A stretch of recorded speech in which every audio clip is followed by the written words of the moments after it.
Hey guys, Movie News here. So today I'm going to be doing a character analysis slash breakdown video of Monaca Toa. So basically I'm going to be explaining the character's biography, their past, and I'm just breaking down why I believe she does or thinks the way she does, and how that might play into Danganronpa 3, the anime. Thanks again to Green Vash for requesting this video and for the two nerds requesting this character. I really do appreciate it when you guys request videos and characters and ideas and stuff, because it's just really cool to think that you guys enjoy my videos enough to want to request stuff, and it really helps me, sort of make videos that you guys want to see. So I really appreciate it. Thank you. And without further ado, let's begin. So let's start with what was revealed about her past in another episode. Shortly after Monaca was born, her mother gave her up and she was begrudgingly taken in by her illegitimate father and his family, which includes Haiji, her new stepbrother. It's described in the game that she was treated like an alien in their home. Her family would remain cold to her and even shun her if she tried to smile or joke, leaving her with almost no positive interaction at a very young age. It's also heavily implied that her family was physically abusive to her as well, and when she admitted to Kamara that she had faked her injury, she mentioned that her father and Haiji began to pity her because they believed they were the ones who caused it. Also, something I want to point out with that too, it's never mentioned that they take her to a hospital or anything. It seems kind of strange that she would be able to fake an injury such as being paraplegic, because you would think that she would have to be taken to the hospital. So I'm sort of wondering if this was just a slip up on the game developer's side, or if her family really did not care about her enough to the point where they did not even want to take her to a hospital, or maybe because they didn't want to admit or have to make up a story as to why she ended up the way she did. And that would be the reason. But I was wondering what you guys thought about that, because that was something I noticed when I started really looking into this. But shortly after her father began to pity her, he comes to realize how brilliant she is, especially for her age, and decides to promote her to Chief Executive of Robotics of the Toa Group. This is something else I've sort of wondered as to why it happened or why he did that, because I know this is sort of supposed to be a video game, kind of anime situation, but promoting a child to a chief executive position seems like a long shot even for that, especially in the universe of Danganronpa. But somebody wonders if maybe this was some sort of publicity stunt that her father was trying to pull. Maybe it sort of released that him and Haiji might have been the reason as to why Monaca was injured, or maybe she did something to make it kind of look like there was possibilities, so he promoted her as some sort of publicity stunt, saying, I believe in my genius daughter.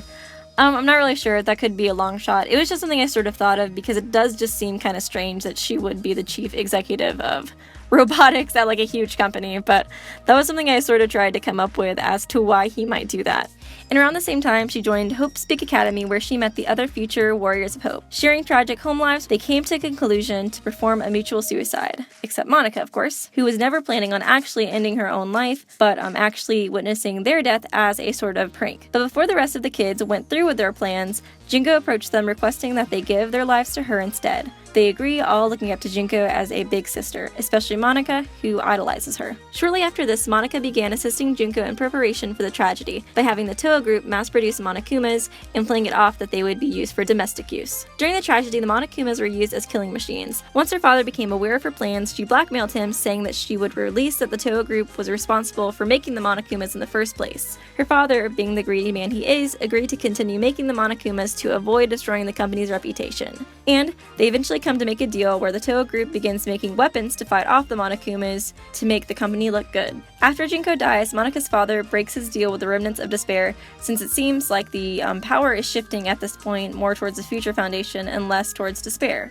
This, of course, was not okay with Monaca, so she orders the Monokumas to kill him, specifically in front of Haiji, who she allows to escape, I'm guessing for the reasons of despair. From there, she convinces the rest of the Warriors of Hope to continue Junko's plan of creating the Children's Paradise by killing all the adults. But in truth, she planned on trying to create a huge war and the successor to Junko and Ashima, through the Ultimate Hope's little sister, Kamara Naegi. So I tried looking up a bunch of different interviews just for facts and information about Monaca, but I couldn't really find a whole lot. The only thing I really did find, I'm referring to her character and the development of her character, was that on the Wikia page it said that the creators apparently created her to be hated by the fandom, which is sort of interesting to me. They said that they would enjoy having a character being hated by the fandom as a whole, or a majority of people hating her. As for the analysis of her character, I want to start with discussing the emotional abuse she received from her family. Like I mentioned before, she received very little to no positive human interaction growing up, which I think led her to think very lowly of not just adults, but all humans in general. And this is what resulted in her treating others, like the Warriors of Hope, so expendably. I don't think she necessarily hates other human beings, but instead thinks of herself as being highly superior, sort of like a child playing with an ant bed. Something that also led to her superiority complex was probably her gifted intellect. An example would be being accepted by Hope's Peak Academy and or becoming the chief executive of robotics. I think that possibly she started out similar to maybe Nagisa, who had a lot of self-loathing from emotional and physical abuse, until maybe at some point she realized her superior intellect and pulled like a 180 on her personality. I think this abrupt switch of personality could have happened after she faked her injury and learned to manipulate her father and Haiji into pitying her. Since this was probably the closest to affection she received her whole entire life up to this point, it might have led her to believe that manipulating and not getting attached to anyone, or maybe like betraying someone before being betrayed, is the only way to get affection and to be happy. And this leads me to talk about Junko, the only person she seemed to think highly of other than herself. I think the main two things that Monaca wants in her life is power, aka control, and affection, because that's what she was deprived of growing up. She wanted the power to control her mother from leaving her and her father's family from not being able to perceive her greatness. This is why Junko is the only superior person in her eyes, because she had the power to control the entire world to fall into chaos, and she had the one-sided and endless love of the remnants of despair and countless others. So this was probably really impressive to her, and I think it inspired her to want to become like Junko in a way, because Junko really had like a large scale of exactly what Monaca wanted, and even though she was sort of obtaining it at this point, she still didn't have it, and she definitely did not have it at the scale Junko did. Unlike Junko, I don't believe she wanted to cause the huge war as a way to create despair just for despair's sake, but as a way to become Junko. And some of you guys may be thinking, why would she try to make Kamaru Junko's successor if she wanted to be her so bad herself? But that's just it.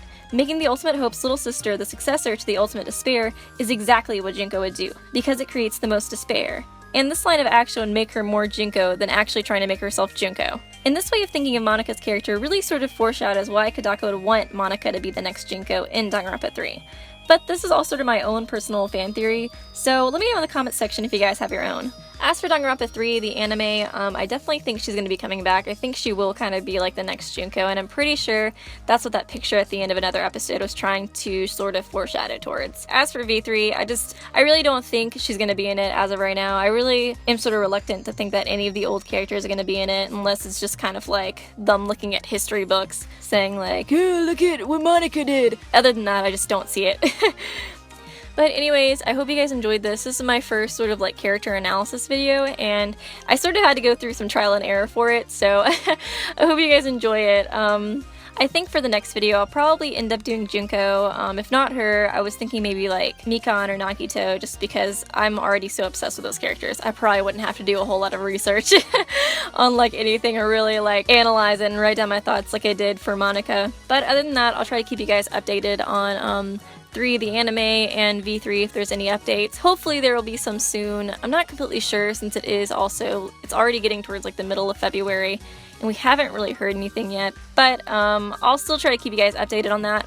Also, if you guys want to follow like my Tumblr or my Twitter, I was thinking I might just kind of do like the small updates on there from now on. I know I was kind of doing videos, just like compilation videos of like a bunch of small updates, and I may or may not continue to do that, but if you guys want me to, I can, but maybe I might just try and focus doing videos more so like on bigger updates. I think Steam was a pretty big update, but I know my last video was kind of a lot of like really small ones than like a fan theory. I'll leave a link to my Twitter and my Tumblr in the description, and there's also links on my page as well, so I'm not very good at Twitter, but I will try to update it as best as I can. It'll probably be like terrible looking. I don't really know like all the Twitter like how to make your tweets look cool and stuff. I've never used Twitter like in my life, but I'll try and keep those updated too. But anyways, I hope you guys enjoyed my video, and let me know what you think of Monaka's character and her past and her character analysis. If you have like your own kind of idea of her way of thinking, just let me know in the comment section. I'd love to hear from you, and I will see you real soon.